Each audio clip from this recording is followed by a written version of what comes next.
Hello, this is Ruth Ann McKinnon. Welcome to my channel. Today I'm going to be doing a mini haul and then I have one empty to cover.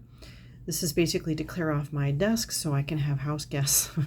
But I have 3 new fragrances that I wanted to share with you today. The first one I picked up at a thrift store. Believe it or not, I got Christian Dior's Dune. You can see the price here, $24.99. The bottle is almost full. I tested it before I bought it and it smells great. Doesn't smell like it's gone off at all. I have never actually, before I purchased this, I had never tried Dune or smelled it or sampled it, but I had seen it on previous videos on other reviewers, and it's often described as a summer fragrance. Dune, you know, like the dunes of the beach, blah, blah, blah. Anyway, it's interesting because it doesn't really come across to me. It doesn't scream summer. But when you think about it, that this was formulated originally in 1991, it's actually a woody amber fragrance. This is an EDT or an eau de toilette formulation. And some of the prominent notes, I'm not going to give you all of them because this is one of those complex, tons of notes kind of fragrances. Rosewood, aldehydes, mandarin orange, peony, ylang ylang. But the prominent notes to my nose when I wear this are amber, sandalwood, and benzoin. It comes across as a woody, soft fragrance with a bit of a light spice. That's how I would describe it. For me, this does not interpret summer. This is more warm day in the autumn, spring kind of a fragrance. I don't know, maybe spring is wrong because it's less floral, more sandalwoody. So fall, when it's still warm, winter, I really think, honestly, you wear your perfumes any time of year, anytime you want. I'm not one to judge for that sort of thing. You wear what you want when you want. But this to me does not really scream summer, except I could see it. I think I would wear it on like a date night on a cool summer evening. Then I think it would be great. It's very, very nice. It does not smell vintage. It's borderline unisex. In my opinion, it's marketed to women, but it really is a borderline unisex, but it's not at all masculine. Because I don't like masculine fragrances on me. It's very unique. I've never smelled anything quite like it. It is very unique.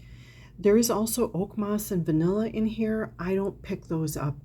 Primarily, it comes across as a beautiful woody amber in the beginning, and then it dries down into this soft, powdery, slightly powdery sandalwood.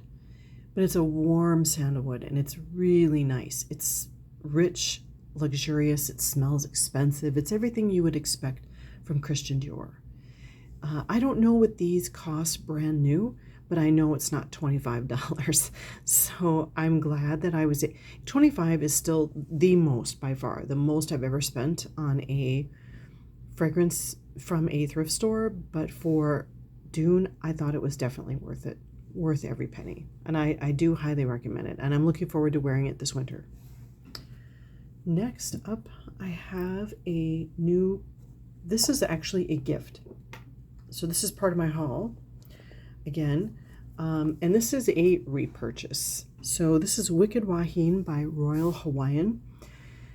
I know I covered this fragrance a month or two ago because I'd emptied the bottle.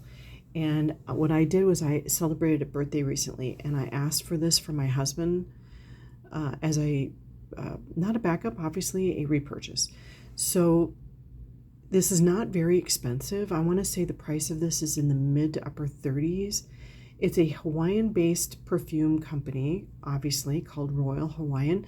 Royal Hawaiian was founded in 1946, but this Wicked Wahine, which is their best seller, was developed in 1968. This is, you would think it would be tropical, right? Look at the, it's from Hawaii. Look at the box, the picture, the name Wicked Wahine. Sounds like a tropical bomb, right? It's not. It's very unexpected, and it's very much a perfume for its time, which is 1968. This was not developed for people now. It was developed for people in 1968. I think a lot of people need to think about that when they're trying out their vintage formulations of fragrances and adjust your expectations accordingly. Now, this was developed a year after I was born. I was born in 1967. So back then, women loved soft, powdery, feminine fragrances. And that's exactly what this is, a soft, powdery, very feminine fragrance. In fact, it's the closest thing I've ever come to the original Love's Baby Soft that was so powerful or so popular in the 70s. This is the closest I've ever come to it. When you first spray it, there's a bit of a hint of spiciness to it with aldehydes. That goes away very quickly, and you're left with this beautiful, soft, baby powdery fragrance. I think it's gorgeous, but that's because I love baby powder fragrances. I'll read to you the back of the box because it describes the fragrance, although I don't know that it's perfectly accurate. Alluring and unforgettable, a subtle hint of orange flower, romantic rose, and exotic night-blooming jasmine, blended with white musk and sandalwood. An enticing, alluring combination for the unforgettable woman. Timeless and inviting, like the moon over a white sandy beach, Wicked Wahine fragrance has captivated women around the world since 1968. So I don't get any of those florals, you guys. I really don't. And I'm sure what it is they've blended together to make this powdery, feminine fragrance. But I absolutely love it. When I get on a kick with this Wicked Wahine, I'll wear it for a week straight and nothing else. I just absolutely love it. It lasts probably 4 to 6 hours, but I don't really ever let it wear off. That's how much I love it. You know it's a fragrance that you are wild about when you spray it on and you can't even wait for it to wear off before you're applying it again and applying it again and applying it again. And that's why I went through my first bottle so quickly. So I wish that there was a body cream. I mean, I would use it exclusively, but because it is such a powdery fragrance, you can wear it with baby lotion. That's what I do, is I just use it with baby lotion. And anyway, I highly recommend it, but you've got to love baby powder to like this one. All right, I have next up, this is also a purchase for my birthday. This was one that I had given my husband a link to.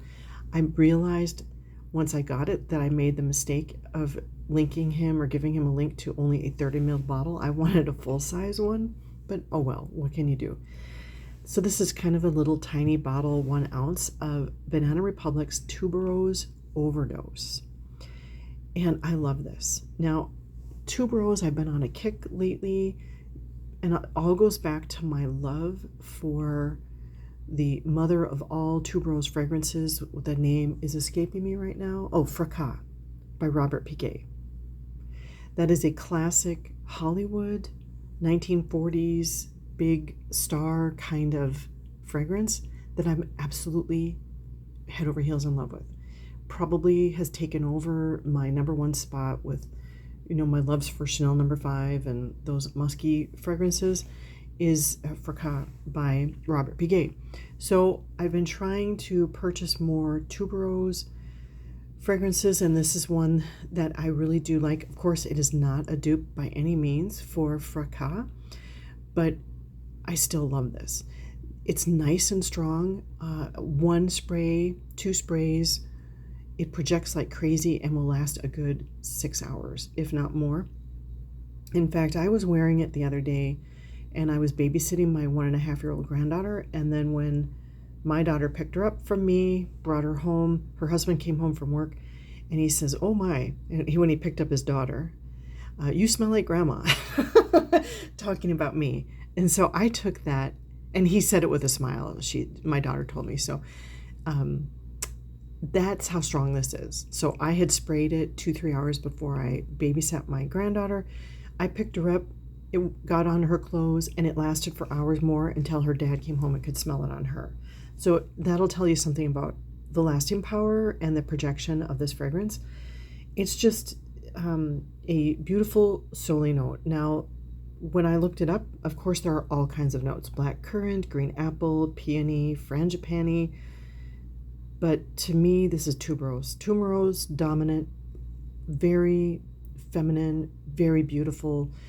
There is a tropical quality to it, I would say, that does not come across as any specific floral note. It probably is coming in from the frangipani, because frangipani is probably the most tropical smelling flower that there is out there. So mixing frangipani with tuberose is perfect. It's just absolutely perfect. I love this. And I plan, this is one of those fragrances, because the bottle's so small, I could travel with this and use it up over a 4 or 5 day trip.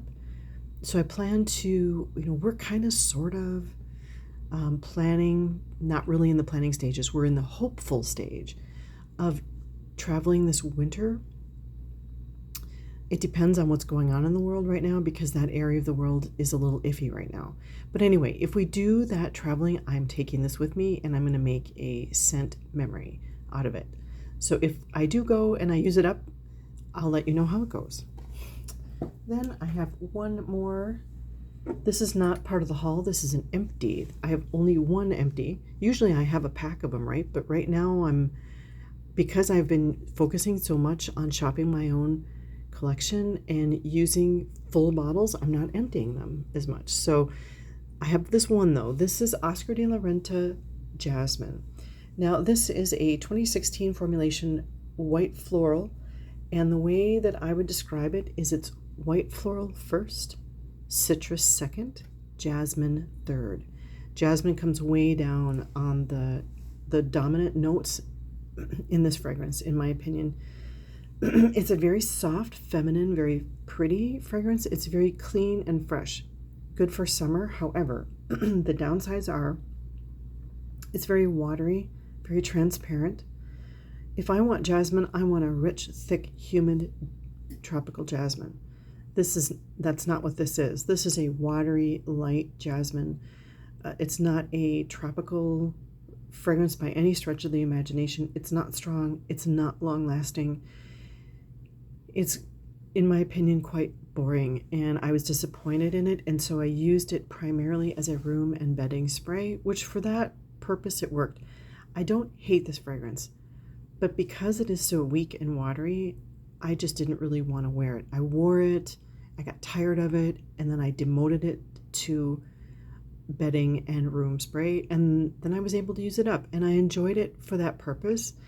And I think that that's a good way to use up perfumes. If you really don't want to wear them, why have them sit on your shelf? Why not use them as a bedding, house, and room spray? I think it works great, and that way I get to use it up and I can make room in my collection for other things. So that's it for this video. Not a very long one, but thank you for watching, and I'll see you on the next one. Take care.